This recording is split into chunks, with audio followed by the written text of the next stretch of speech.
I'd like to now discuss a children's book, actually. One called The Invisible String or The Invisible Leash by a lady called Patrice Cast. And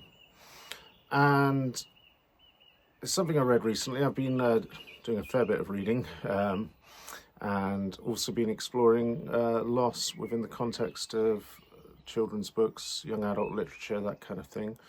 I think it's the former English teacher in me that can't help myself.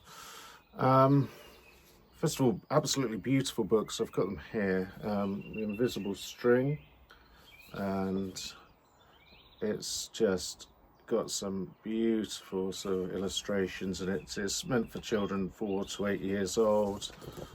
So you can see there. Hopefully you can see. I can't see if you can see properly. And there's another one called The Invisible Leash, which is more specifically focused on the loss of pet loss. And I believe, sorry, you can see me peering over. I think these books are actually quite remarkable in many ways, because what they do is they talk about the concept of maintaining connection and closeness, and how even when you're not with a loved one, you have this invisible leash or this invisible string which connects you and binds you together. And you may say, oh, well, that's all very well, but you know, how does that affect loss? Well, actually, we can maintain that invisible string or that invisible leash when we've experienced loss.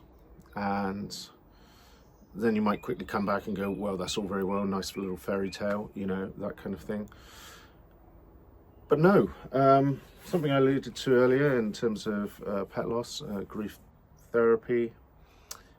When you look at the work of Mary Frances O'Connor and The Grieving Brain, we soon establish that there are these connections, and that it's very much hardwired into us to have and maintain that connection. That's why it's so difficult when we experience loss.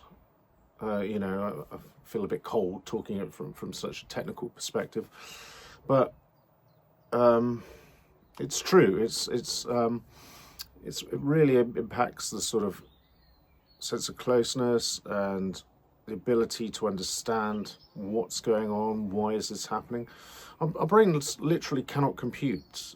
So there've been tests done on this kind of thing, and the realization is that, you know, we've got these neurons still firing when we've experienced the loss. We're aware of the loss rationally in the sort of rationalizing part of our brain, the prefrontal cortex, but actually there's a lot more to it than that, and that connection is really quite special. So just to sort of read a bit, the ephemeral sense of closeness with our loved ones exists in the physical, tangible hardware of our brain. It is there for us all to see and to experience. That can make loss incredibly hard, but it also can present us with an opportunity to understand that there is something which very much transcends the loss itself.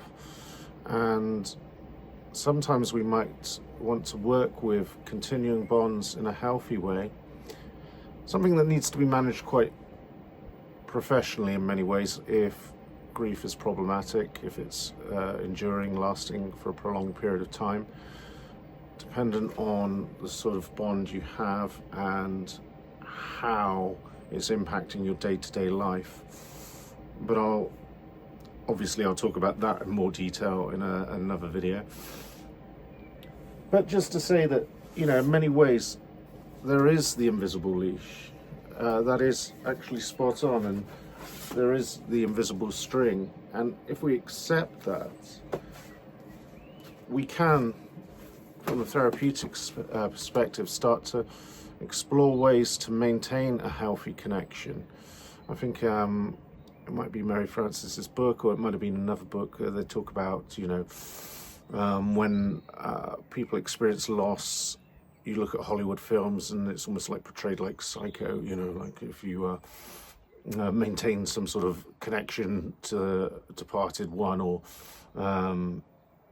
someone. If you're talking to a lost loved one, that's odd. It's not odd. It's perfectly normal and healthy.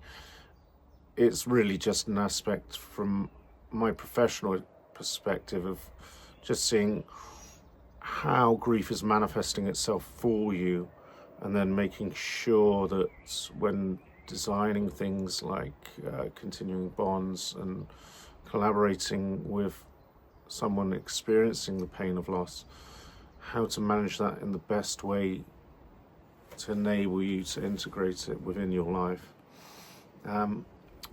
So, supportive book, and quite profound message actually underneath.